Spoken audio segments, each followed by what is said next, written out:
দক্ষিণ এশিয়ায় নিজেদের সামরিক আধিপত্য আরও এক ধাপ এগিয়ে নিল পাকিস্তান।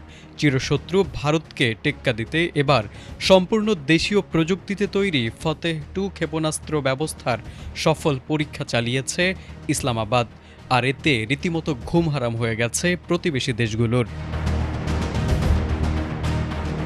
উন্নত অ্যাভিওনিক্স এবং আধুনিক নেভিগেশন সরঞ্জামযুক্ত এই ক্ষেপণাস্ত্রটি উৎক্ষেপণ করা হয় মঙ্গলবার ২৮ এপ্রিল।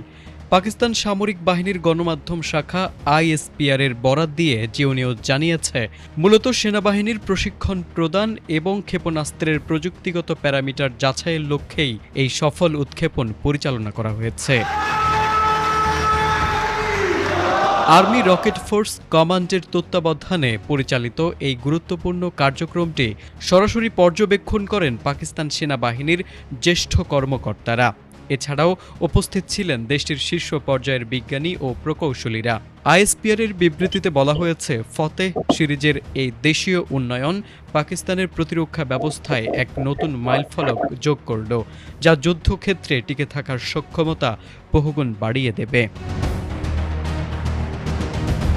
ক্ষেপণাস্ত্রটি সফল পরীক্ষায় উল্লাস প্রকাশ করেছেন পাকিস্তানের প্রেসিডেন্ট আসিফ আলী জারদারি এবং প্রধানমন্ত্রী শেহবাজ শরীফ। তারা এবং সেনাবাহিনী প্রধান জেনারেল আসিম মনির এই অসামান্য অর্জনের জন্য সংশ্লিষ্ট কারিগরি দল ও বিজ্ঞানীদের নিষ্ঠা ও প্রতিশ্রুতির প্রশংসা করেছেন। প্রতিরক্ষা বাহিনীর এই সাফল্য পাকিস্তানের সার্বভৌমত্ব রক্ষায় এক বড় অনুপ্রেরণা হয়ে থাকবে বলে জানানো